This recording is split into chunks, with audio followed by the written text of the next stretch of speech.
केले आणि महात्मा फुले शिवाजी महाराजांचा सगळ्यात पहिला पोवाडा लिहितात आणि शिवाजी महाराजांना कुळवाडी भूषण म्हणतात.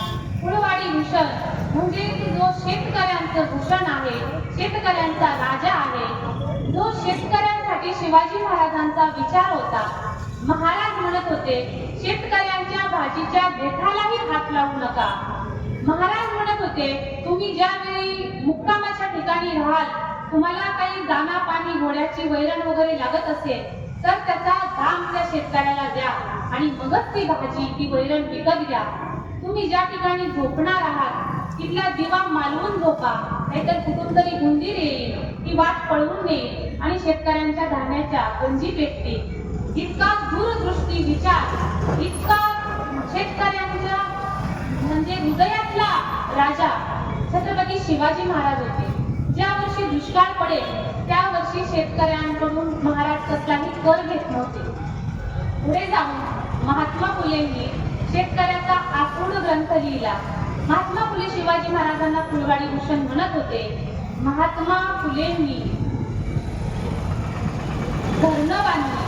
धरणाचं पाणी शेतकरी शेतीला द्यायला घाबरत होते, कारण काही भ्रमिष्ट भ्रामक कल्पना समाजामध्ये पसरवल्या गेल्या की तुम्ही जर साचलेलं पाणी शेतीला दिलं तर तुमचं पीक वाया जाईल, जमीन नापीक होईल आणि ही भीती असल्यामुळे धरणाचं पाणी शेतकरी शेतीला देत नव्हते. महात्मा फुलेंनी ती अगोदर स्वतःच्या शेतीला पाणी दिलं, भरघोस उत्पन्न काढलं आणि मग साचलेलं पाणी शेतीला दिल्यानंतर भरघोस उत्पन्न निघतंय. मग आपल्याला माहिती आहे आता आकडे टाकून, बांध फोडून, चाऱ्या फोडून देतोच ना आपण. मग हा विचार महात्मा फुलेंनी सर्वात अगोदर केलेला होता. पुढे जाऊन महात्मा फुलेंनी बालहत्या प्रतिबंधक गृहाची स्थापना केली आणि ती का केली तर पुण्यामध्ये एक विधवा जी गरोदर होती, तिला मूल झालं. मूल जन्माला आल्यानंतर तिनं काय केलं, आता हे पीक कुठं ठेवायचं, मला लोक नावं ठेवतील, म्हणून समाजाच्या भीतीने तिनं एक अघोरी कृत्य केलं. तिनं त्या मुलाला विळीने चिरलं जन्माला आलेल्या आणि अंगणातल्या आडामध्ये विहिरीमध्ये फेकून दिलं. त्या काळी इंग्रजांची सत्ता होती, आपल्या सगळ्यांना माहित आहे. आणि इंग्रजांच्या कायद्यानुसार मनुष्यवधाच्या गुन्ह्यामध्ये त्या ब्राह्मण विधवेला अंदमान निकोबारला काळ्या पाण्याची शिक्षा झाली. आता त्या काळी स्वातंत्र्य लढ्यामध्ये बऱ्याच लोकांना काळ्या पाण्याची शिक्षा होत होती, पण ही पहिली स्त्री होती जिला काळ्या पाण्याची शिक्षा झाली. त्या दिवशी महात्मा फुले आणि सावित्रीबाई जेवले नाही. सावित्रीबाई रडल्या की त्या बोलल्या जर हिला दुसरं लग्न करण्याचा अधिकार असता तर तिनं लेकराला मारलं नसतं. आणि मग त्यानंतर त्यांना वाटलं की आपण या विधवांसाठी काहीतरी केलं पाहिजे आणि मग त्यांनी पुण्यामध्ये बालहत्या संगोपन गृहाची स्थापना स्वतःच्या घरामध्ये केली.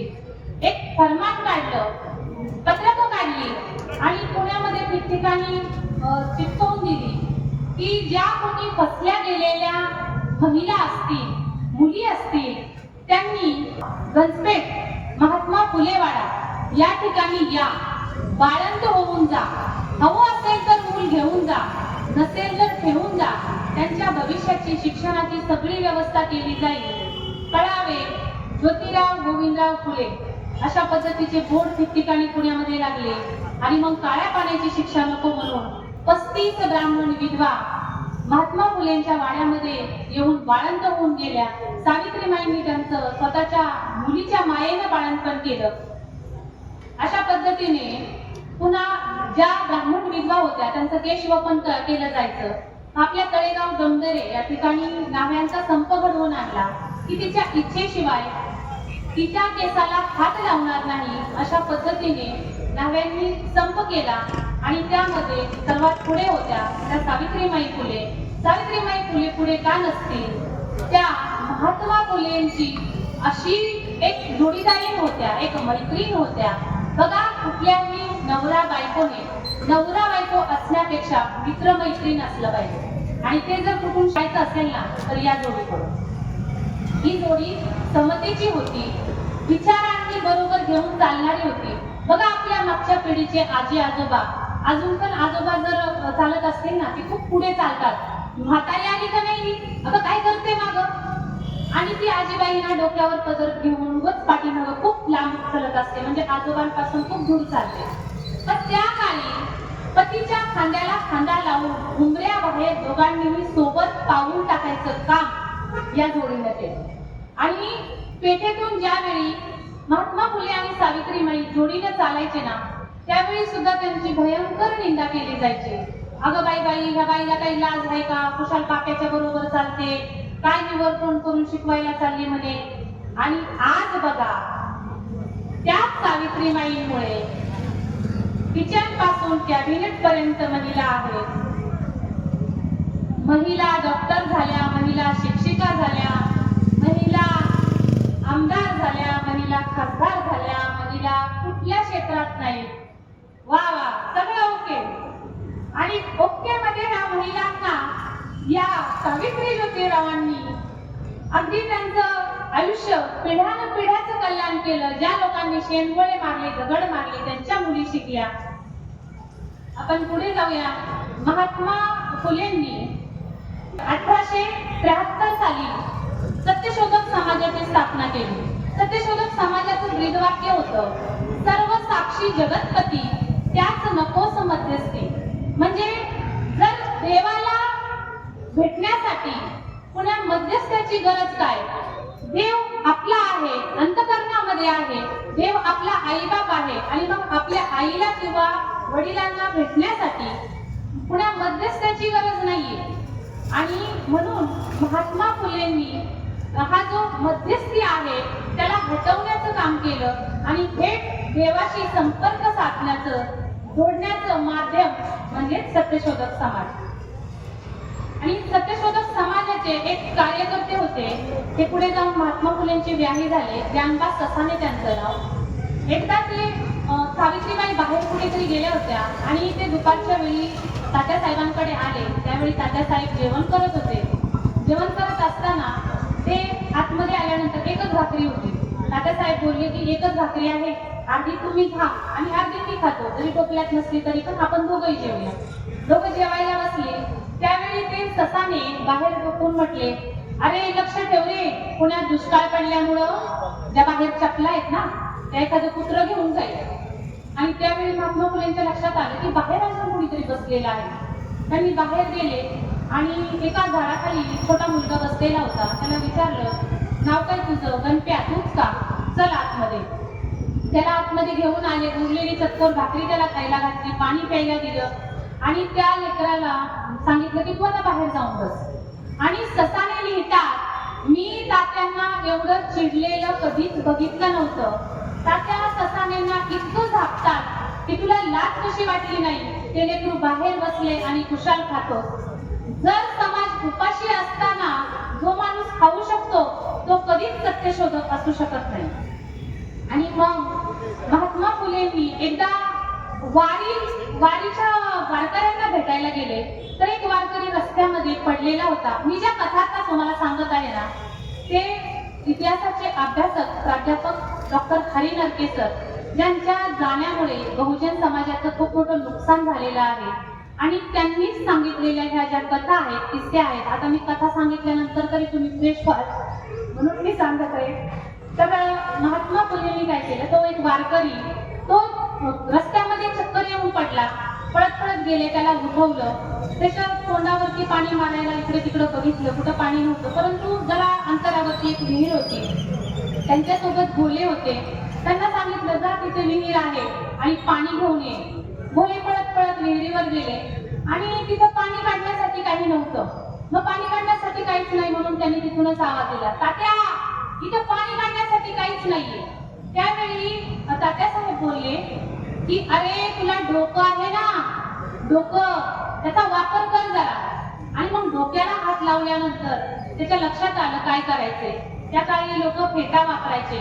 त्यांनी तो फेटा सोडला आणि विहिरीमध्ये जिथपर्यंत भिजतोय तेवढा भिजू दिला. आणि तो भिजलेला फेटा पळत ते घेऊन आले. त्या वारकऱ्याच्या तोंडावरती ते पाणी मारलं, थोडं तोंडामध्ये पण सोडलं. जरा वेळाने तो वारकरी शुद्धीवर आला. त्याला तात्या साहेबांनी विचारलं, काय काय हो, असं कसं तुम्ही पडले, कुठं चालले होते? तर त्या वारकऱ्याने दिलेलं उत्तर पहा, मी चाललो होतो माऊलीला भेटायला, मी चाललो होतो आळंदीला, परंतु मी आता जाणार नाही. त्यावेळी महात्मा फुलेंच्या सहकाऱ्यांनी विचारलं की तुम्ही का जाणार नाही? त्यावेळी तो वारकरी बोलला की मला माझा माऊली तिथेच भेटला, त्या ज्योतिरावांच्या रूपामध्ये भेटला. आणि यांचं समाजकार्य इतकं मोठं होतं. एकदा एक माणूस सावित्रीमाईंच्या दारावरती आला आणि तो बोलला की माय, घरामध्ये 4-5 दिवस झाले अन्नच नाही, खूप भूक लागली आहे, काहीतरी दे. तर सावित्रीमाईंनी त्याला जोंधळं दिलं. आणि त्या काळी बघा खूप दिवस कपडे नाही मिळायचे. मग त्याच्यात त्याने धोत्राच्या सोंग्यामध्ये घेतलं आणि तो असा घेऊन चाललेला होता, परंतु ते धोतर कुजलेलं होतं, जुनं होतं, ते फाटलं. ते जोंधळे, ती ज्वारी रस्त्यामध्ये पडली. रस्त्यामध्ये पडल्यानंतर तिकडून एक तरुण आला, त्याने स्वतःचं उपरणं दिलं, त्याला त्या माणसाला ती ज्वारी भरण्यासाठी मदत केली. आणि त्या माणसाने, तो माणूस असं बोलला की दादा, आताच एका माईनं मला हे जोंधळे दिले आणि तुम्ही हे उपरणं दिलं, देव तुमचं भलं करो. काय बोलला? देव तुमचं भलं करो. मग देव कुठे आहे, कशात आहे, त्याचं हे उदाहरण तुकाराम महाराज सांगतात. तुकाराम महाराज लोकांना विचारायचे कीर्तनामध्ये की खरा साधू, खरा संत कसा ओळखायचा? महाराज म्हणायचे, भगवे तरी श्वान सहज वेश त्याचा. मग कुत्रा भगवा आहे, त्याला तुम्ही साधू संत म्हणणार का? त्यावेळी मग लोक म्हणायचे, मग आम्ही ज्याने जटा वाढवल्यात, आता ते नाशिकला कुंभमेळ्याला येतील बघा, आणि ते खूप लांब लांब केस वगैरे वाढवलेत, असं भस्म लावलंय, ते नागडे नाचतायत, आम्ही त्यांना साधू समजतो. तेव्हा महात्मा फुले म्हणायचे, अस्वल, त्याच्या अंगावरती केस आहेत, तो उघडा नागडा फिरतो, त्याला तुम्ही साधू समजणार का?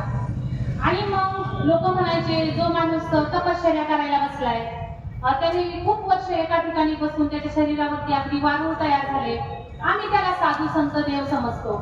तर महाराज म्हणायचे, उंदीर बिळामध्ये राहतो, तो साप वारुळामध्ये राहतो, भेड्या मुंग्या वगैरे वारुळात राहतात, मातीच्या ढिगाऱ्यात राहतात, मग तुम्ही त्यांना संत समजणार का, त्यांना देव समजणार का?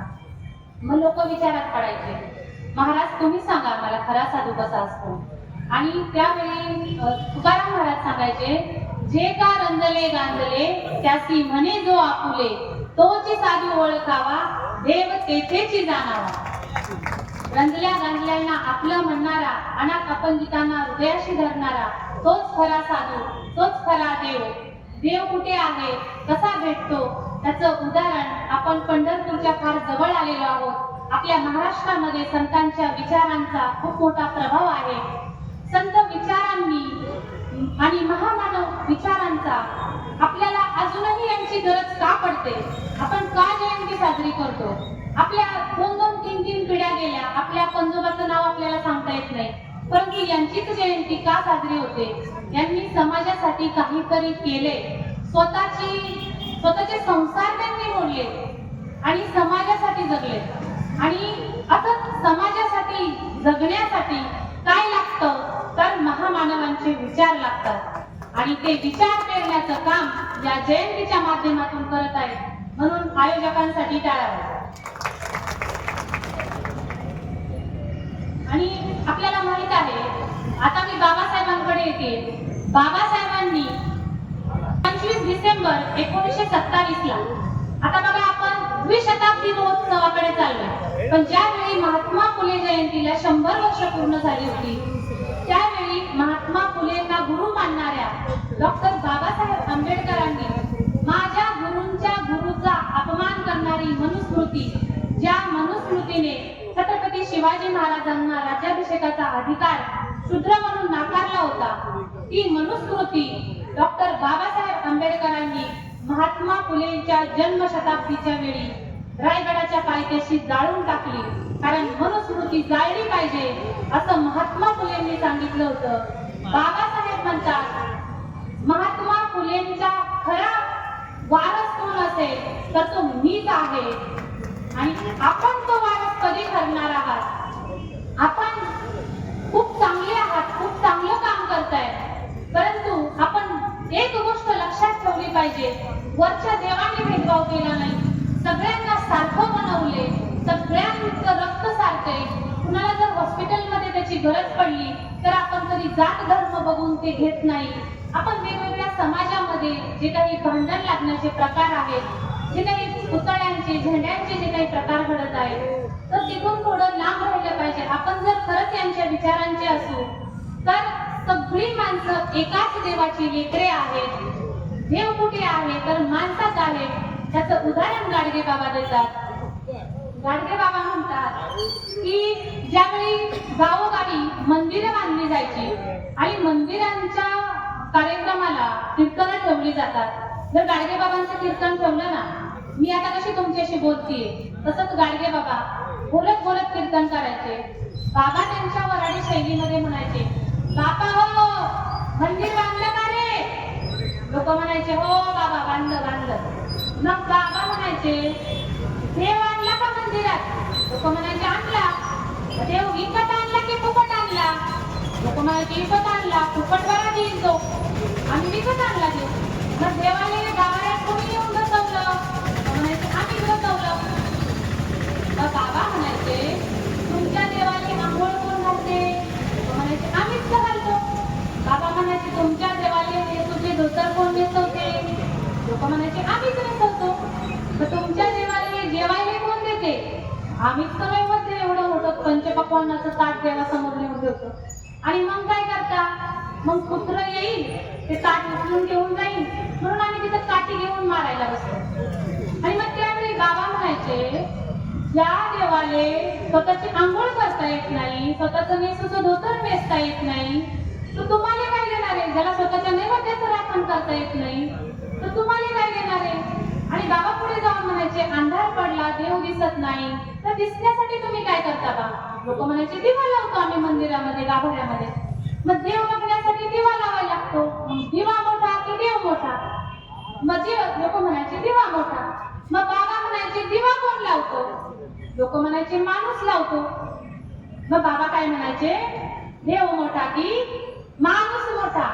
आणि मग लोकांच्या त्यावेळेची लोक अडाणी होती पण त्यांना चटकन समजायचं. आज आपलं दुर्दैव असं आहे आपण शिकून सवरून सुशिक्षित होऊन डिग्र्या घेऊन मोठमोठ्या पदावर बसून सुद्धा खराब बाबाकडे जातो.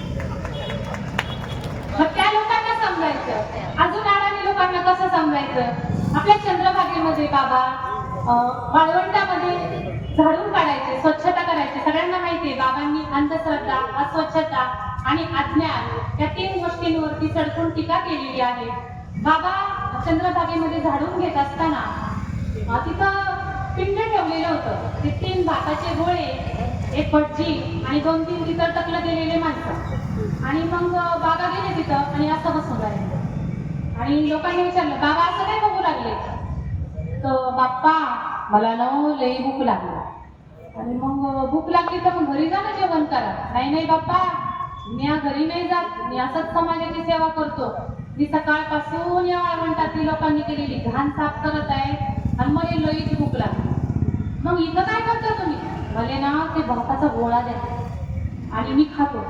तर ते बाबा लोक म्हटले बाबा ते तुमच्यासाठी आहे का? मग कोणासाठी ठेवलं बाप्पा? ते आमच्या बापासाठी. कुठे तो या बाप? बोलवलं त्याने, तेव्हा मी खाईन मी आधी खाईन. तर लोक म्हणे नाही नाही आमचा बाप स्वर्गात आहे. मग तुझा बाप स्वर्गात आणि मग तो भात कसा खाईल? त्यावेळी तो भटजी बोलला की बाबा दिसत नाही का मी इथे घसात आणतोय, कधीपासून ओरडतोय आणि हे मंत्र पुटपुटतोय ना. मग माझ्या मंत्राची ताकद एवढी आहे की इथला जो भात आहे तो माझ्या मंत्राच्या ताकदीने एक स्वर्गामध्ये जातो. आणि मग बाबांनी एक आयडिया केली. जे हातामध्ये त्यांच्या भांडं राहायचं खापराचं ते चंद्रभागेमध्ये उतरले आणि घे पाणी फेक काटावर, घे पाणी फेक काटावर यांना डिस्टर्ब करून टाकलं. म्हणजे बाबा काय करता तुम्ही? आम्ही पूजा करतोय ना, का तुम्ही असं पाणी फेकताय वर? बाबा म्हणले बयाड बेलने दिसून नाही राहिलं का मी माझ्या शेताला पाणी देऊन राहिलो? लोक म्हणे कुठे तुमचं शेत? माझं शेत तिकडं अमरावती वराड्यात. अहो बाबा वेळे झाले का तुम्ही? तुम्ही पंढरपूरच्या वाळवंटात उभे आहे, तुमचं शेत वराडात आणि इथनं फेकलेलं पाणी वराडात जातं. बाबा बोलले मग तुझ्या भटजी मगाशी काय सांगत होता की त्याच्या मंत्राने इथला भात स्वर्गात जाते आणि नाही पाणी अमरावतीला नाही जाणार. माझं पाणी अमरावतीला नाही जाणार का? स्वर्गापेक्षा अमरावती जवळच आहे आणि व्हायचे, तो भात बाबांना खायला द्यायचे, बाबांच्या पायी लागायचे, बाबा पाठीत खराटा मारायचे आणि हे हा खराटा तर भात काढायला चालू, साफ करायला चालू. मग बाबा म्हणायचे, खरा खुळा जितका जागता देव बघायचाय का? अरे देव मागायचा ना तुम्हाला, देव बघायचाय ना. मग बाजूला कर्मवीर भाऊराव पाटील उभे असायचे, जाडे बरडे कपडे, दाढी वाढलेली, पायामध्ये चप्पल नाही. बाबा म्हणायचे, तुम्हाला खरा देव बघायचाय ना, त्या भाऊरावामध्ये बघा, त्याने बहुजनांच्या पोरायला शाळा शिकवली. तुम्हाला देव बघायचाय ना. महात्मा फुले मध्ये, महात्मा गांधीमध्ये बघा, गांधीने देव माना, त्या गांधीने इंग्रज हाकलले. तुम्हाला देव मानायचंय ना, महात्मा फुलेला माना, त्यांनी स्त्रियांना शिक्षण दिलं. तुम्हाला देव मानायचंय ना, डॉक्टर बाबासाहेब आंबेडकरांना म्हणा, त्यांनी अस्पृश्याचा उद्धार केला. आणि मग लोकांना समजायचं नाही, बाबा म्हणजे काही साधी सुधी गोष्ट नाही. आणि गाडगे बाबा जर कुणाचा विचारात समोर सांगण्याचा प्रयत्न करत होते, तर या सर्व महामानव आणि संतांचा विचार गाडगे बाबांनी पेरला. आपल्याला परत महात्मा फुलेंकडे येते मी. महात्मा फुले नुसतेच स्त्रियांचे उद्धारक, स्त्री शिक्षणाचे जनक म्हणून आपण ओळखतो, परंतु बंधूंनो, महात्मा फुले खूप मोठे उद्योजक होते. महात्मा फुले 7 वर्ष पुण्याचे आयुक्त होते. Mahatma Phule Pune commercial in contracting या कंपनीचे मॅनेजिंग डायरेक्टर होते. त्यांनी त्यांच्या काळामध्ये केलेली कामं अजूनही त्यांच्या कामाची साक्ष देत आहे. हे खडकवासला धरण आहे, हे महात्मा फुलेंनी बांधले. कात्रजचा बोगदा महात्मा फुलेंच्या कंपनीने बांधलाय. सयाजीराव गायकवाडांचा बडोद्यातला वाडा तो महात्मा फुलेंच्या कंपनीने बांधलाय. मुंबई महानगरपालिकेची इमारत आहे, ती महात्मा फुलेंनी बांधली, त्यांच्या कंपनीने बांधली. जे सोन्याचे दागिने बनवण्यासाठी जे मुशी असतात त्याचं सुद्धा कॉन्ट्रॅक्ट त्यांची कंपनी घेत होती. त्यांची कंपनी पुस्तकं छापण्याचं काम करत होती. त्यांची कंपनी असं कुठलं काम नाही की तिथं महात्मा फुलेंचा हातभार गेला नाही. बघा, एकाच आयुष्यामध्ये एखादा माणूस किती काम करू शकतो. महात्मा फुलेंचं काम अजूनही आपल्याला पुढे न्यायचं आहे. ते या 20 शताब्दी जन्मोत्सवाच्या निमित्ताने जसं बाबासाहेबांनी मनुस्मृती जाळून त्यांना अभिवादन केलं, तसंच आपण आज मराठी शाळा वाचून महात्मा फुलेंचं प्राथमिक शिक्षण सक्तीचं करा, हे धोरण आपण पुढे नेऊ शकतो. हे अभिवादन आपण त्यांना करू शकतो. महात्मा फुलेंनी एकदा टिळकांना जामीन केला होता. बघा, मी महात्मा फुले कधी आपल्याला बऱ्याच वेळा सांगितलं जातं की ब्राह्मणांनी असं केलं, महात्मा फुलेंनी कसं केलं. महात्मा फुले कुठल्याही जाती धर्माच्या विरोधात नव्हते. कसलाही ब्राह्मण जातीचा द्वेष महात्मा फुले करत नव्हते.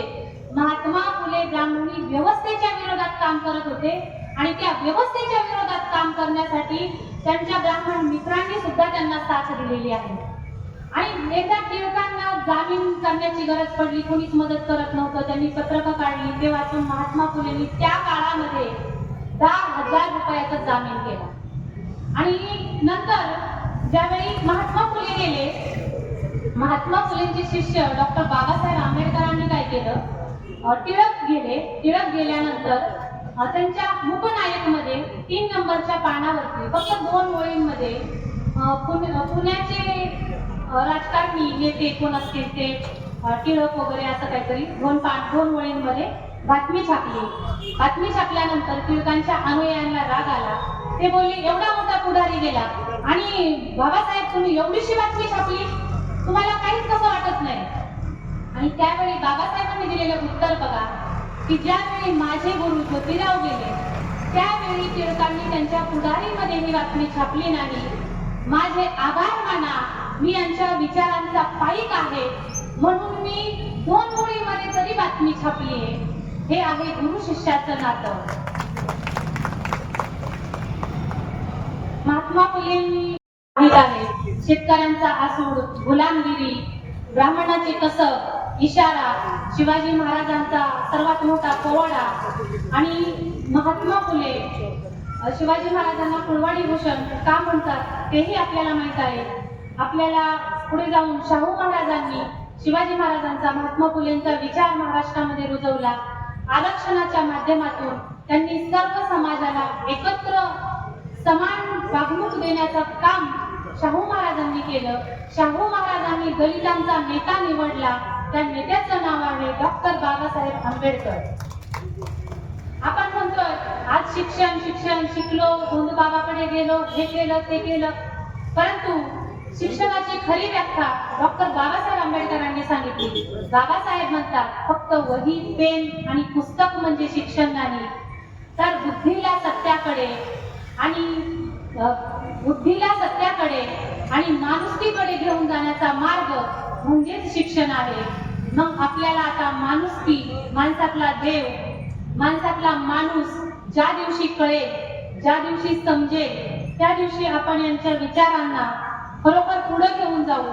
आपल्या महाराष्ट्रामध्ये जेवढे संत महामानव जन्माला आले तेवढे मला नाही वाटत जगामध्ये कुठल्या देशात, कुठल्या राज्यात त्यांना जावं लागलं. आणि या महामानवांचं विचार, त्यांचं कार्य आपण पुढे नेत असताना आपल्याला आता 14 एप्रिलला महामानव डॉक्टर बाबासाहेब आंबेडकरांची जयंती आहे. आणि बघा, जगामध्ये बाबासाहेबांनी इतका जिद्दी माणूस दुसरा कुणीच नाही. बाबासाहेबांना वर्गात बसू दिलं नाही, वर्गाबाहेर बसून शिकले आणि 32 डिग्र्या घेतल्या. आज आपण त्यांचा शाळेचा पहिला दिवस विद्यार्थी दिन म्हणून साजरा करतोय. बाबासाहेबांना बैलगाडीमध्ये बसू दिलं नाही, विमानाने प्रवास केला. बाबासाहेबांना सार्वजनिक ठिकाणी त्यांच्या समाजाला येऊ दिलं जात नव्हतं, परंतु आज जगामध्ये सार्वजनिक ठिकाणी सर्वात जास्त पुतळे आणि फोटो डॉक्टर बाबासाहेब आंबेडकरांचे आहेत. आणि म्हणून जग त्यांना द सिम्बॉल ऑफ नॉलेज म्हणून ओळखतं. ज्ञानाचं प्रतीक जर कोण असेल तर ते महात्मा फुलेंचे शिष्य डॉक्टर बाबासाहेब आंबेडकर आहेत. आणि बाबासाहेबांनी काय असं कानमंत्र घेऊन नव्हतं गुरु मानलं महात्मा फुलेंना. महात्मा फुले 28 नोव्हेंबर 1890 मध्ये गेले आणि 14 एप्रिल 1891 ला बाबासाहेबांचा जन्म झाला. म्हणजे महात्मा फुले एक वैचारिक पर्व संपतं आणि त्यांचं उर्वरित कार्य पुढे नेण्यासाठी बाबासाहेबांसारखा माणूस जन्माला येतो की हा केवढा मोठा योगायोग आहे. जर महात्मा फुले नंतर बाबासाहेब नसते तर महात्मा फुलेंचं कार्य कदाचित आपल्यापर्यंत पोहोचलं असतं की नाही. आपल्याला बोलण्याचं, लिहिण्याचं स्वातंत्र्य जे संविधानाने दिलेलं आहे ते मिळालं नसतं आणि महात्मा फुले आपण पुढच्या पिढीला सांगू शकलो नसतो. आज मी एक स्त्री आहे, मला एक वेळ अशी होती की स्त्रीला उंबऱ्या बाहेर पडण्याचा अधिकार नव्हता. मी तुमच्या समोर ताठ मानेने या महामानवांचा इतिहास सांगत आहे. याचं कारण भारतीय संविधान आहे.